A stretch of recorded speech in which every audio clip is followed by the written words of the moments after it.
Bashkia e Korçës është duke ndërhyrë për pastrimin e kanaleve kullues në zonën e Goskovës. Aktualisht po punohet në 2 kanale për pastrimin e tyre, të cilat kanë qenë edhe një kërkesë e vazhdueshme e banorëve për shkak të problematikës që kishin. Ata shprehen të kënaqur me ndërhyrjen, por kërkojnë që të largohen edhe mbeturinat që kanë dalë pas pastrimit. Kanalet po vazhdojnë me ritëm të mirë, po problemi është se ka shumë mbeturina anash, duhet të vijë një kamion të ngarkojë gjithë mbeturinat që dalin nga kanalet, se del nga kanali edhe në rrugë.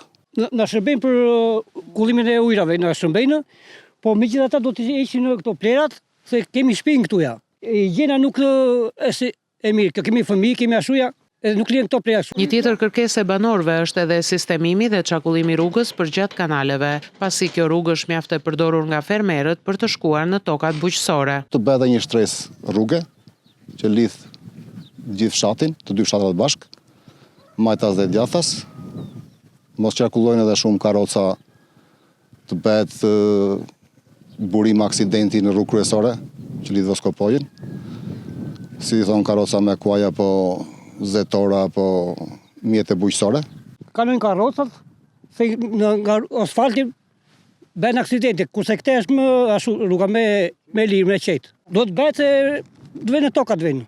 Kanë tokat njerëzia. Me pastrimin e kanaleve kulluese në zonën e Goskovës, pritet që të mos ketë problematika përmbytjesh të tokave bujqësore.